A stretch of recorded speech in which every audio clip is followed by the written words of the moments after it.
ગુજરાતના ડીએલએડ અથવા પીટીસી કરેલા જે વિદ્યાર્થી મિત્રો છે અને જે પ્રાથમિક શિક્ષક બનવા માંગતા હતા પણ કદાચ કોઈ કારણોસર ટેટ 1 પાસ નથી કરી શક્યા, પોતાનું બેસ્ટ નથી આપી શક્યા, તો એમના માટે એક ઉમદા તક છે.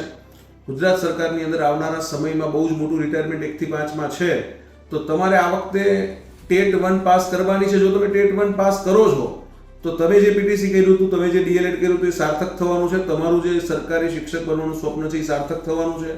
તમારા મમ્મી પપ્પાનું જે સ્વપ્ન છે, ડ્રીમ છે, ગોલ છે, લક્ષ્ય છે, મંજિલ છે કે મારો દીકરો દીકરી સરકારી શિક્ષક બને, ભલે તમે પીટીસી કર્યું 10 વર્ષ થઈ ગયા છે, તમારે કોઈ ચિંતા કરવાની નથી. બહુ જ મોટી રિક્રુટમેન્ટ ગુજરાત સરકારમાં આવી રહી છે. ટેટ 1 ની પરીક્ષા ટૂંક સમયમાં જાહેર થવાની છે, તો ટેટ 1 ની જોરદાર તૈયારી કરજો. 150 માર્ક્સનું પેપર છે, 150 MCQ છે, 90 મિનિટનો સમય છે અને આપણે મહેનત કરશું તો જ પાસ થવાના છે, કારણ કે રિઝલ્ટ બહુ ઓછું આવે છે ટેટ 1 નું. પણ આપણો પ્રયાસ છે કે આ વખતે ટેટ 1 નું રિઝલ્ટ ઊંચું લાવવું છે અને જેમણે પીટીસી ડીએલએડ કર્યું છે એ બધા મિત્રો મહેનત કરી અને સારી નોકરી મેળવે એવી તમામ મિત્રોને શુભેચ્છાઓ છે.